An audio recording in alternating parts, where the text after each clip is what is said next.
ప్రభు అయిన యేసుక్రీస్తు నామములో అందరికీ వందనాలండి. ఈరోజు మనము 2 సమూయేలు 12వ అధ్యాయం నుంచి కింద 1 నుంచి 1వ వచనం నుంచి కింద వరకు మనము చూసుకుందామండి. ఈనాడు చాలామంది దేవుని గురించి చాలా అసభ్యంగా మాట్లాడుతున్నారు. ఏమని అంటే, బైబిల్లో కొంతమంది మనుషులు చేసినటువంటి తప్పుని మనుషులు తన బలహీనతలను బట్టి కొన్ని విషయాల్లో తప్పులు చేసినప్పుడు ఆ తప్పుల్ని దేవుడే చేసినట్టు, దేవుడే చేయించినట్టుగా మాట్లాడుతూ దేవుని గురించి హేళనగా దూషిస్తూ మాట్లాడుతున్నారు. అయితే ఈ బైబిల్ గ్రంథంలో 2వ సమూయేలు 12వ అధ్యాయము 1 నుంచి మనం కింద వచనాలన్నీ మనం చదువుకున్నట్లయితే, ఊరియా అని ఒక సైనికుడు ఉన్నాడు. ఆ సైనికుని విషయంలో, అతని భార్య విషయంలో తను తప్పు చేశాడు. తప్పు చేసినప్పుడు ఒక మరణానికి, ఒక హత్యకు కారణమయ్యాడు దావీదు. దాన్ని దేవుడు తీవ్రంగా ఖండించాడు. ఎందుకంటే దేవుడు న్యాయాధిపతి, దేవుడు నీతిమంతుడు. తన పరాయి భేదం లేకోకుండా నీతిగా న్యాయాన్ని తీర్చేటువంటి దేవుడు. అయితే ఇక్కడ నాతాను ప్రవక్తని పంపించి అతనికి చక్కగా చెప్పడం జరిగింది. ఎంతోమంది గొర్రెలు ఉన్నాయి, ఎన్నో గొర్రెలు ఉన్నాయి.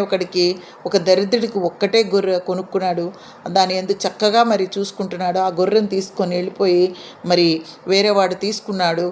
వాడి విషయంలో ఏంటి పరిస్థితి అని అన్నప్పుడు, అప్పుడు ఏమని చెప్తున్నాడంటే, ఆ రాజు ఏమంటున్నాడంటే, అది నిశ్చయంగా మరణానికి పాత్రుడు అని అన్నాడు. అదెవరో కాదు, నువ్వే అని చెప్పేసి నాతాను చెప్పడం జరిగింది. ఖచ్చితంగా నువ్వే పాపం చేసైతే బిడ్డను కన్నావు, ఆ బిడ్డ నిశ్చయంగా చనిపోతుంది. అంటే దేవుడు ఇక్కడ ఒక చెడ్డ పనిని ప్రోత్సహించేవాడుగా కనిపించడంలే.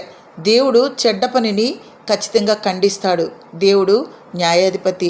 ఇక్కడ ఈ పాపానికి గాను నీకు ఖచ్చితంగా ఆ బిడ్డ చనిపోతుంది అని చెప్పి దావీదుని శిక్షించడం జరిగింది.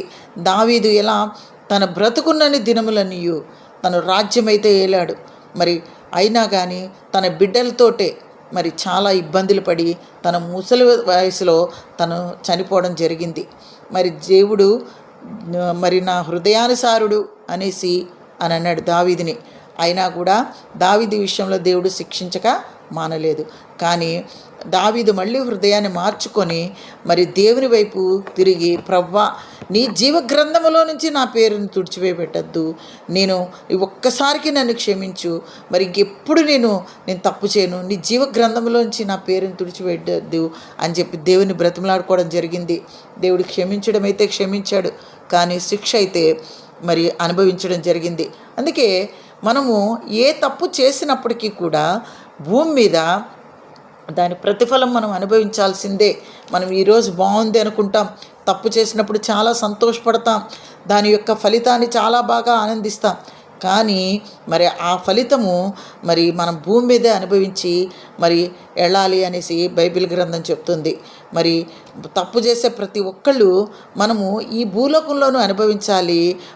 తండ్రి అయిన దేవుడు మనకి పరలోకానికి కూడా ఇవ్వడు అనేసి, పరలోకానికి కూడా మనం హక్కుదారులు కావని మనం తెలుసుకోవాలి బైబిల్ గ్రంథం ద్వారా అని ఈ చిన్న వాక్యాన్ని నన్ను హెచ్చరించుకుంటూ, ఈ వాక్యాన్ని మీతో పంచుకోవడానికి దేవుడిచ్చిన ఈ అవకాశాన్ని బట్టి దేవునికి వేలాది స్తోత్రాలు చెల్లించుకుంటూ మీ అందరికీ వందనాలు చెల్లించుకుంటున్నానండి.